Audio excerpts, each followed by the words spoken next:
지난번에 제가 그 중대재해라는 용어를 설명드렸는데 기억나시나요? 한 명 이상 사망이 되었다든지 2명 이상 다치는데 3개월 이상 요양을 해야 된다든지 한꺼번에 10명 이상 다친 사람이 나왔다든지 요 세 가지 범주, 1명 이상 죽었다, 3개월 이상 요양을 요하는 부상자가 2명 이상 발생했다, 아니면 한꺼번에 10명 이상이 다쳤다. 이게 중대재해 사업장이에요. 그럼 특별근로감독이 들어가고 좀 사태가 복잡해지는데, 이런 중대재해 사업장을 특별히 많이 처벌해야 된다라고 하는 이제 기업살인법을 만들자라고 하는 게 최근에 이제 논란이 되고 있고,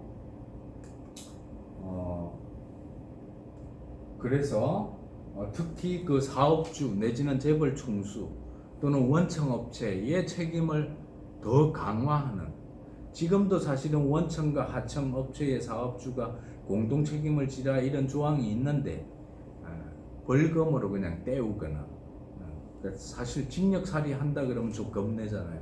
근데 벌금으로 떼우는 거는, 돈으로 떼우는 거는 돈 많은 사람에게는 껌값이거든. 그러니까 뭐 대충 빨리 해, 경쟁이 치열해지니 그냥 대충 하자, 이런 식으로 넘어가는 경우가 많기 때문에 기업 살인법을 제정해서 사업주의 책임을 강화하자, 이런 논의가 있는데, 이런 논의를 하는 근거 중에 하나는 2007년도에 영국에서 진짜 그 영어로 기업 살인법, Corporate Murder, Slaughter, Manslaughter and Murder law라 그래가지고, 실제로 manslaught가 사람을 죽인다는 거죠. homicide, homicide라는 말도 살인이라는 뜻인데, 기업이 실제로 사람을 죽이는 것을 방지하자는 법을 만들어서 시행했더니 2007년 이후로 산업재해 사고가 현저히 줄었다는 보고가 있고, 인터넷에 찾아보면 허다하게 나옵니다. 이제 그래서 세계 각국에서 그냥 산업재해 예방 정도가 아니라 기업살인법이라고 좀 강하게 써서 사업주가 사람이 죽은 사업장에 대해서 벌금으로 떼우거나 가볍게 책임을 면하는 게 아닌 정말로 사업주가 잡혀 들어가서 문을 닫을 정도가 되어야 되지 않느냐 하는 문제의식을 가진 게 바로 이제 이 법에 논란이 되고 있는 지점이 되겠고요.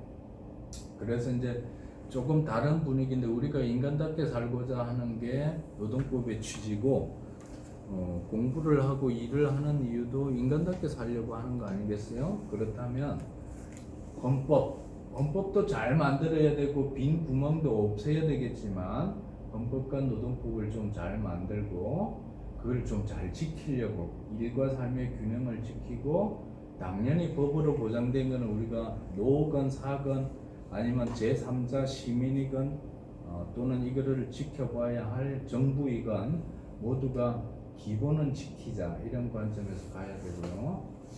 삶의 양을 늘려나가는 대신에 삶의 질이 떨어진다면 행복하지 않게 되는 거죠. 그래서 삶의 질이 뭐가 있을까요? 건강하게 살아야 돼요.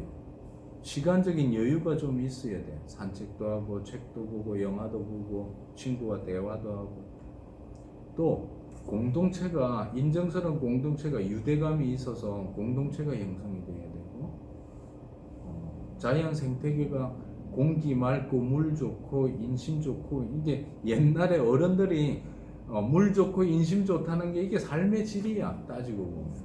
그래서 아무리 돈을 많이 벌고 지위가 높아지더라도 건강하지 않냐고 여유가 없고 인심이 사납고 자연이 건강하지 않으면 헛방이라는 거죠. 그래서 행복하게 살기 위해서는 이런 법적인 부분도 우리가 지켜야 되면서 더 일과 삶의 균형을 이루도록 또 개선할 거는 고쳐 나가야 되고, 그래서 우리가 노동법도 알아야 되고, 또 그 내용을 지키자로 끝나는 게 아니라 허점이 어디에 있는지 사각지대도 찾아내고, 또 비합리적이고 시대에 뒤처진 거는 또 개선해 나가고, 이런 운동을 하기 위해서라도 배우고 알고 뭉치고 소리내고 이러는 과정들을 부단히 할 수밖에 없다. 그게 소통과 연대다. 사람이 사람답게 살기 위해서는 배우고 소통하고 연대해야 되지만 자본은 끊임없이 경쟁시키고 이윤을 뽑아 나가는 거죠. 그러니까 지금 당장 이 자본의 논리를 우리가 부정할 수 없으니 이 속에서 남아 제대로 깨치고 제대로 단결해야 된다는 거죠. 그게 우리가 노동법을 배우는 원리가 아니겠느냐. 그래서 오늘 행복하게 살기 위해서라도 오늘 공부하고 똑똑해져야 되고 뭉치고 소통하고 연대해야 된다. 이 말씀으로 노동법 강의 2차례 모두 마치겠습니다. 고맙습니다.